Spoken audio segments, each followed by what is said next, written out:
17वें अध्याय में 3 प्रकार की श्रद्धा का वर्णन है।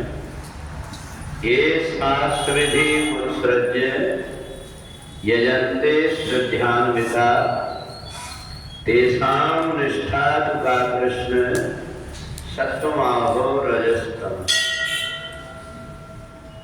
अर्जुन ने भगवान से पूछा कि जो व्यक्ति कोई मंत्र नहीं जानता, गरीबी के कारण जिसके पास में कोई सामान नहीं है परमात्मा की पूजन के, उस व्यक्ति के ऊपर परमात्मा की कैसे कृपा होगी। भगवान कहते हैं कि परमात्मा की पूजा में पत्रम पुष्पम फलम सोयम, भगवान ने 3 चीजें पूजा के लिए कहा। अगर तुम्हारे पास जल है तो जल चढ़ा दो, पत्ती है तो पत्ती चढ़ा दो, और फूल है तो फूल चढ़ा दो। तीनों में से कोई भी चीजें अगर तुम्हारे पास में है तो वह परमात्मा को अर्पण कर दो। भगवान बड़ी श्रद्धा से उसकी भावना को देखते हुए उनको ग्रहण कर देते। अगर ये तीनों चीजों में कुछ नहीं है तो भी केवल अपनी आंख से परमात्मा के दर्शन कर लो, वाणी से परमात्मा के नाम का स्मरण कर लो, और शरीर से जितनी बनती उतनी सेवा कर लो, परमात्मा की भक्ति होगी। हमें परमात्मा की भक्ति करने के लिए अलग से कुछ इसलिए नहीं लाना पड़ता कि ये जितनी भी सामग्री है ये सब परमात्मा की ही।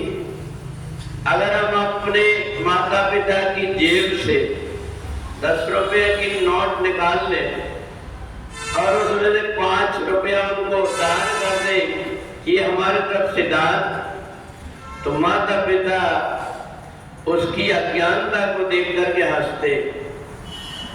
तो इसी प्रकार से जैसे माता पिता की जेब से हमने पैसे निकाले वो माता पिता के ही हैं, ऐसे ही जितनी भी चीजें हैं इदम सर्वदम ब्रह्म, सब जगह वो परमात्मा की है।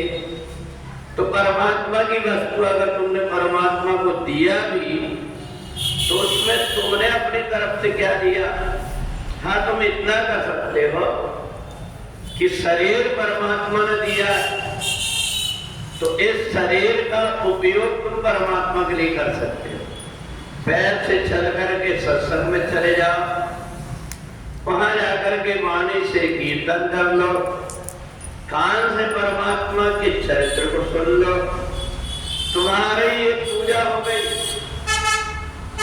संत मिलन को जाइए तज माया अभिमान, ज्यों ज्यों पग आगे धरे कोटि नियत समान। तो परमात्मा की पूजा में सामग्री की तो कहीं कोई आवश्यकता नहीं। हम सामग्री इसलिए परमात्मा को देते हैं कि परमात्मा ने हमको ऐसा बनाया है कि हम किसी के आगे हाथ नहीं फैला रहे हैं, बल्कि जो हाथ फैला रहा उसको कुछ ना कुछ दे रहे।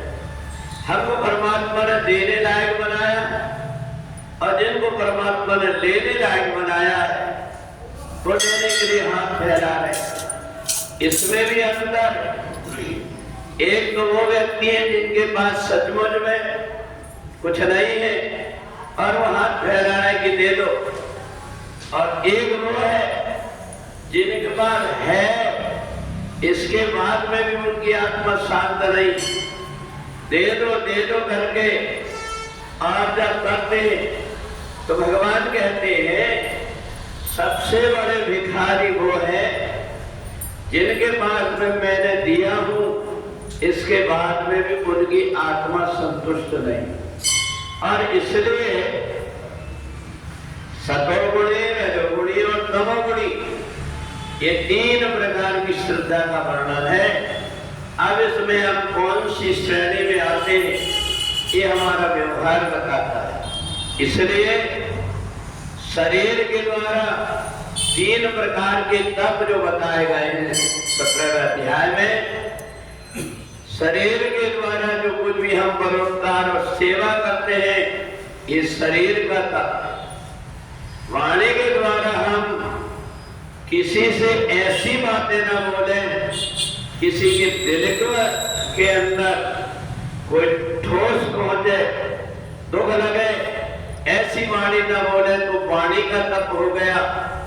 और जिस समय पर हम अपने मन को परमात्मा में लगाते हैं, अपने मन से सर्वे भवन्तु सुखिनः, सभी सुखी रहे, इस प्रकार की हमारे मन के अंदर धारणा आ गई, हमारे तीनों प्रकार के तप हो गए। और यही तीन प्रकार के तप है। और इसलिए कई बार हमसे शरीर के द्वारा, वाणी के द्वारा और मन के द्वारा जो गलती हो जाती उसके लिए प्रायश्चित होता है। हम परमात्मा से ये प्रार्थना करें हमसे ऐसी कोई कठोर वाणी ना निकले, हमारे शरीर से किसी की भी हत्या ना हो और हमारे मन से हम किसी का बुरा ना सोचें। इतना व्यक्ति ने कर लिया तो अपने आप शरीर छोड़ करके मुक्त हो जाता है। बोलिए सच्चिदानंद भगवान की जय।